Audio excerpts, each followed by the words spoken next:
Bruh.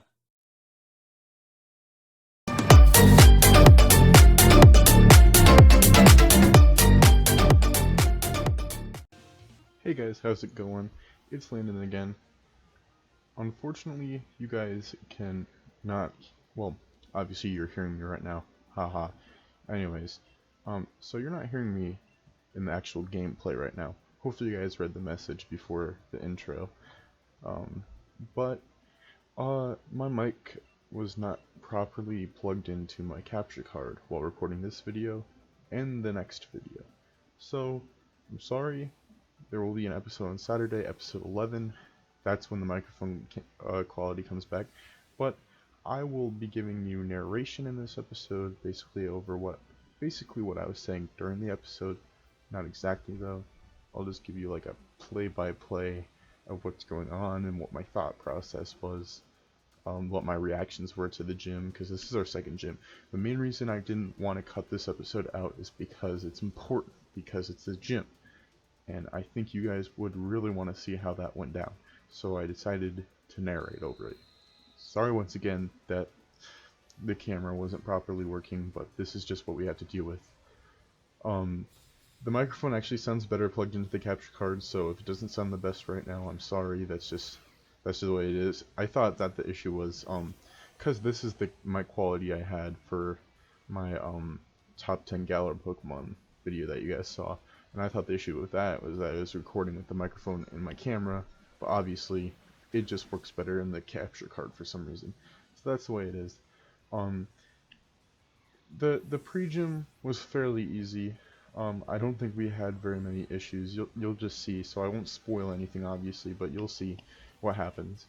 But basically what I was talking about at this time was I was asking you guys what are some great shows you guys watch. I talked about my favorite shows and how my favorite shows are like stuff that a lot of people love to watch, like The Office, Rick and Morty, Steven Universe, basically a bunch of shows like that. But I also asked you guys to recommend some shows for me down in the comments. So the question of the day is still, what is your favorite water type? Because of the water type gym. For like a second question, I just want to know, like, are there some shows that you might recommend? Mostly animes. I really want to get started to watching animes, because right now, the only anime I have under my belt, is the Pokemon anime, and that's not much under my belt, obviously, because a lot of people argue that the Pokemon anime is not even an anime. But yeah. So just let me know some animes I should be watching down in the comments. Alright. So, obviously, since I had a grass type to lead with, I didn't have any issues. I just led in with Eddie here. See what's going on here. Yeah, she's bringing the core fish now. I think this is like about the time where I started comparing the water gym fighters to Dora the Explorer. I thought it was pretty funny myself for that. I don't know why. I just thought I was hilarious for some reason, but I mean, they kind of do like Dora. Like, I don't know. It was a stupid joke, anyways. And then there was the pipes here. I got a little confused with the pipes. I mean, not at the beginning, of course, but you'll see towards the end that I get kind of confused with the pipes and like what order I'm supposed to be pressing the buttons, because I was actually in the middle of being busy talking to you guys about stuff that I wasn't even paying attention, and obviously you guys didn't get to hear exactly what I was saying, but basically I was distracting myself by talking to you guys. So but I did mention how this gym is probably one of the best designed gyms in all of Galar, because of the pipes, how challenging it is to some people. In my eyes, I see this as Lieutenant Surge's gym of Generation 8, where you have to press the right buttons and stuff, kind of get lucky. I mean, it's not really that lucky, because there's a certain amount of the steps to press which buttons. It's kind of like in Gold and Silver when you get to Team Rocket's hideout, where you have to press those buttons in the correct order. except for this is way less confusing than that was. Because that was to like move walls and not turn water off and on. I also talked about how Galar gyms are some of the best designed gyms in all of Pokemon. Obviously everything looks so beautiful because it's on the Switch now, but like it really brings out the blue of the walls, how it's shaped like a dome, and there's like shapes that build up the dome. It's just really cool how they turned gyms into like battle domes. It's probably one of the coolest things they did in Sword and Shield, in my opinion. I also discussed how so obviously you guys would know because this episode is actually going up afterwards, but yeah, it'll be going up the Tuesday after the Saturday, but I want my next Saturday video to be my top 10 favorite gym leaders. So obviously you know if that's what I really went with, because that video is up on Saturday. If that is what I went with, or even with whatever video I went with, if you guys could check that out. If you haven't yet, I'd very much appreciate it. I don't think I'm there yet. I mean, this episode doesn't go up until about a week and a half from where I am right now. The Saturday video I'm talking about goes up a week from today, because I recorded this episode on a Friday, but I'm doing the narration the next day. So there's me getting confused with the buttons, but eventually I figured it out. Yeah, that's me figuring it out right there. Let's see. So yeah, I don't think I'm there yet, but if I'm at 150 subscribers, there will be a 150 subscriber special coming up soon. I asked all my followers on Twitter what I should make for that 150 subscriber special, and they chose for me to write a skit.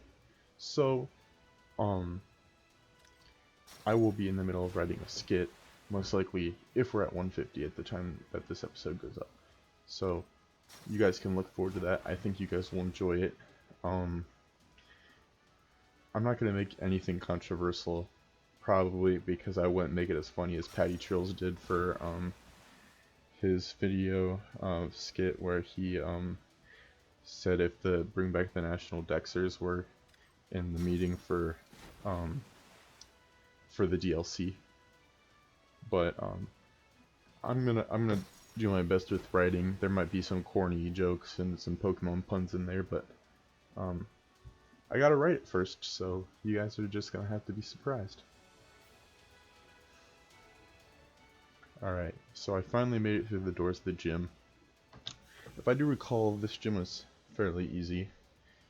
Obviously I'm not gonna spoil anything, because obviously there's a next episode, because I keep on mentioning how there's like 2 more episodes after this, but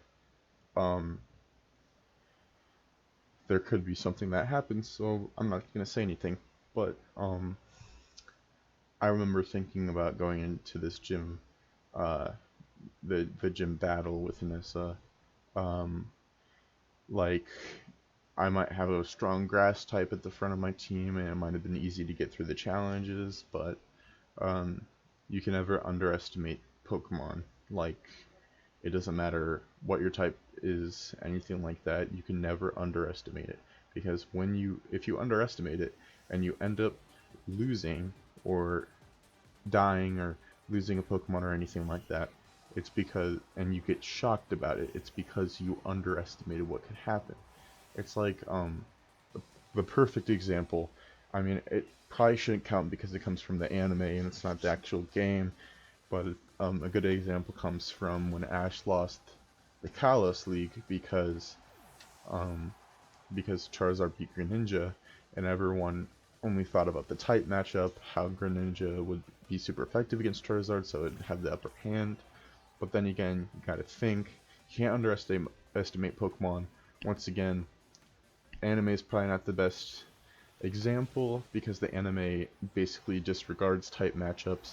I mean, Pikachu beat Brock's Onix with a Pikachu, so I mean, technically he didn't beat it with Pikachu because they ended up turning on the sprinklers, but you know, the the, the anime is not very tight with keeping up with the type matchups, so I think we should all know that. Alright, so by now I've already gotten through 2 out of 3 of her team members, and now she's Dynamaxing her Dreadnought. I confused myself there for a second when recording this because I was like thinking, oh, she's got a Gigantamax Dreadnought, I better look out. And then when she Dynamaxed it, I recalled that Nessa is the last gym leader who doesn't Gigantamax her last Pokemon. Of course I've mentioned like a gazillion times that I played Sword before this. So I actually looked ahead for the version exclusive gym leaders in this game, what they have for their Gigantamax Pokemon. Alistar has, or Alistair, however you say his name, has a Gigantamax Gengar, so I have to look out for that. And I don't. Oh yeah, obviously Melanie has a Gigantamax Lapras because it's the Ice type. Pretty sure. I should probably double check that right now. Catch me sitting here going on to Cerebi. Hashtag not sponsored because I don't think Cerebi could sponsor anyone. But what a dream that would be for Joe Merrick to sponsor me. Anyways, let's see. Melanie, does she have a Lapras? Alright, you guys saw it. I just beat Dreadnought. So, nothing bad happened. But I did go into it underestimating it, and obviously nothing happened. But yeah, she has a Lapras. Obviously nothing happened because I came out alive, but I was expecting like something to happen at least. So good thing nothing happened. All right, now we shake hands. Oh crap. Oh crap. Well, that happened. Okay, never mind. Nothing bad happened. Nothing bad happened. It's alright. I can go back in. It's alright. So, the gym completed. Everything's good. Alright. Nothing really important happens for a bit, but, basically, I was proud of myself for beating the gym, even though, you know, like I've said before, there's nothing really to be worried about. But since we beat the gym, Oleana takes us to see Chairman Rose, and of course, you know, I've been skipping through the dialogue, so that didn't really matter. I can't even recall if I got another encounter this episode. I think I waited until next episode, but I can't remember. I have memory loss.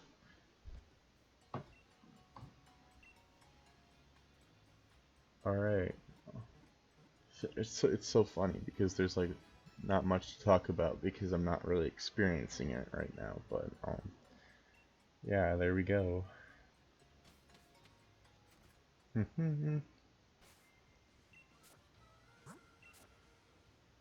I guess I wanted to take a quick look at the team for some reason. I don't know what I was doing here. Honestly, I don't even remember. Oh yeah, I was putting Temple in the first spot because he was about to evolve. Now I remember where this is going. Okay, yeah. There we go. Temple was the next... Oh, that's where I'm going right now. No, I'm going into the restaurant. Okay. I thought I was just going to go off to evolve Temple. Alright. So now I go talk to Chairman Rose. Nothing really important there. I skipped through the dialogue, so it's not like there's anything for me to catch that was new. I did talk about... This is where I started talking about tea. Oh my god, guys. One thing that I wish that we kept in the US is like tea all the time. Like I wish we had tea all the time. I know that there's history behind it, like the Boston Tea Party and how we were like rejecting taxes that the British were giving us, and that was kind of how we became independent in our own country. Um, but tea is just one of my favorite things to have. Like, I hated it as a kid. Like, as a little kid, disgusting to me. But you know how your taste buds mature as you get older, and you like stuff that you hated before and start hating stuff that you liked before. That kind of happened to me with tea and a couple other things. My mom makes like sweet tea that she keeps in the fridge all the time, but I have enjoyed myself some hot tea from time to time, and tea is probably one of my favorite things to drink. Um, if I'm not drinking soda, obviously most of the time I'm drinking water, but I catch myself drinking tea a lot more as like a third option. But yeah, that's what it kind of caught me up, because I got caught up on because of the teacups that they're like sipping through in the restaurant. But actually, I think I do get my encounter this episode, because I accidentally run into Bede here. So you're gonna see me battle Bede now. And I'm pretty sure I talked about this before, but I talk again about how Bede's music is like some of the best in Generation 8. I'm pretty sure that Toby Fox, director and creator of Undertale and Undertale's music, um, Bede's theme was one of the ones he did. Toby Fox makes like super good music. I'm glad that he got to collab with Game Freak on this one, simply because of how he made Bede's theme, and the Battle Tower theme is also by Toby Fox.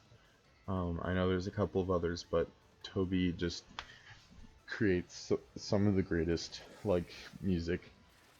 Like I think he chose to make Undertale to look like a classic arcade game because of the fact that he makes 8-bit music really well. Like, the music he makes is 8-bit, and like, if you think that his music in this game is super good, you should just listen to the whole Undertale soundtrack. I've listened to it a couple times. Megalovania is also like obviously a classic. It's a meme. I mean, it never really died. People still use it, but it's like cringy when people use it now, I guess. But Megalovania is a pretty good song. Saying that as it's actually a good song, not because it's a meme. There's plenty of songs that are memes that are actually pretty good. Despacito is not too shabby, but I wouldn't classify it as like super good. Never Gonna Give You Up by Rick Astley, that's a really good song. It was one of the earliest internet memes, and people still use it today for some reason. I don't understand why. We're no strangers to love. Yeah, I'm not gonna sing on camera. That would just be dumb of me.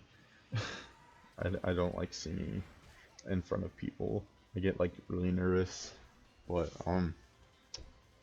hecking heck. Yeah, just meme songs, my guy. Meme songs are most of the time. Meme songs are made from songs that are like super good, but there are some meme songs that are like really crappy songs. I think this is. Hold on for a second. I think something just happened with Duskull. Yeah, I'm switching out. Yeah, Duskull almost died there, and I almost peed myself. Like, you should have heard the sound I made when it actually happened. I was like, it sounded like somebody had like hit me in the stomach with a log. Because obviously I was keeping in my ghost type, because all Hop has, I mean not Hop, gosh, all Bede has is fairy types. Fairy types. Think Landon, duh. He has psychic types. That's the typing I'm looking for. So I was keeping in my ghost type, but of course Carry as a Duskull, a Pokemon that doesn't evolve until level 37, it doesn't have much HP, and its stats aren't as high enough as you'd want them to like destroy a Pokemon that easily. So I almost ended up with a dead Duskull, But thankfully we pulled through, and I brought out Thievul because Dark type obviously is also super effective to Psychic. Now, thankfully he has Ponyta at this moment and not Rapidash, because if he had a Rapidash it would be Fairy type, and I'd have to think of something else to bring out. Because I don't have a Poison type at this moment. I do have the Temple with a Poison type move, but I didn't think that it would be the strongest. Like right now, I don't think it wouldn't have been the strongest choice to bring out Temple. But nothing to worry about here. I decided to use Beat Up for some reason. Like it was just Beat Up is like a really slow move to like watch, because everyone in your team attacks, and like each attack is painstakingly slow. But hey, that's a lot of damage. We ended up beating Bede, and he's still wondering why. But Bede is actually my favorite rival. Everybody loves Marnie. Like a majority of people that you see love Marnie. See, there we go. We got Palpitoad now, so hooray, we got Palpitoad. People love Marnie as the best rival, but obviously, I mean, I wouldn't classify her as overrated, but I do think she's liked more than she should be, because I don't know, she doesn't show up in the game as much. People just admire her design, and her design is pretty good, but like as a character, I like Bede the most, because he's like one of those characters that has like a change of heart, because he wants to do anything to win the league challenge and become the champion, that he ends up cheating, doing something basically illegal with Chairman Rose's copperage, and he gets kicked out of the challenge. He gets eliminated, but he comes back after not Oleana, the fairy type gym leader. Forget her name all the time. But when she decides to make him the fairy type gym leader, he decides to come back, and he kind of has a change of heart. Silver and Gold and Silver, the rival, has a change of heart, because he's like, maybe the stuff I'm doing is evil and stuff like that. Blue from Red and Blue, he doesn't have a change of heart until after you beat him, after he becomes the champion, because Professor Oak comes in and tells him that he needs to care more about Pokemon. At this point, the reason why I'm dodging all the encounters is because I wanted a Noibat for my encounter, because obviously, since encounters are in the overworld now, I got to choose. So I chose for my encounter to be Noibat, because out of all the encounters that were available in here, Noibat was the best option for me, so I just went back so I could see them spawning, just so you guys weren't confused on why I kept on going back and forth. But here, I was trying my best not to kill it, because I know that dragon resists water, so I was trying my best to make sure it wouldn't die. At this one, I was like crossing my fingers that it wouldn't crit, and thankfully it didn't, so that's when I decided to start checking Pokeballs, obviously. It tries to confusing us there, but I threw my first Pokeball, and I'll just let you guys see what happens. Uno, dos, tres, and there we go. See, I caught it. At this point, I was kind of considering adding it to the team and like taking someone off. I was kind of thinking like taking off Thievul and replacing it, because Thievul's not really the strongest, and it's kind of there as filler. So I was thinking of taking it off and replacing it with Noibat, but I decided to keep it on for now, until I really needed a team member change. But Noibat is definitely going to be kept in mind for a team member later on. I named it Boombox because that's just what came off the top of my head. But yeah, so there's our encounter for the second Galar Mine. I think I decided to get a water encounter too. I get that later on, obviously, but I'm pretty sure I got a water encounter in here. This guy has a Carkol. That's when I started talking about Carkol's design. Like, when Roly-Poly's evolutions were revealed, I first saw Roly-Poly, and at first I was kind of skeptical, like, what is this thing?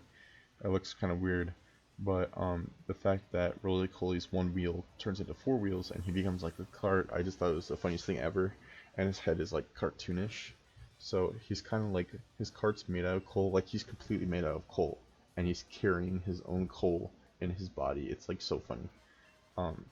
When he becomes colossal, it gets even better because he just becomes one with the coal, and it's just like a giant mountain of coal. Yeah, I never noticed how much Galarian Stunfisk looks like its shiny form, because I thought that it was like, I kept on tricking my mind to think that it was like completely black on the inside with the green footsteps in the Pokeball mouth. But it's actually kind of brown too, so yeah, I did end up getting the water encounter, and it's a Corphish. I was kind of expecting to get a Dupe's Claws of either Arrokuda or Choodle, but I ended up getting Corphish, and I kind of forgot that Corphish was even in the game, so it was a little bit of a surprise. Not that much of a surprise, like, oh boy, we got a Corphish. The most annoying thing about this, but though, was that it kept on using Protect, and I was actually kind of considering like running, because I was running out of time for the episode, but I decided to keep going, so so it was all fine and dandy still. I think I attack it one more time, yeah, and it uses Protect once more. That was probably the most annoying thing about it, because I just wanted to get to catching it. Alright, and I use it one more time. He uses Aqua Jet, which I was only slightly worried about, because at this point now, Kermit's a ground type too. And it did a crit there, so but it ended up not being that bad, and I checked a Great Ball, and I ended up 1, 2, 3, and I caught it. So Corphish might be an option later on too.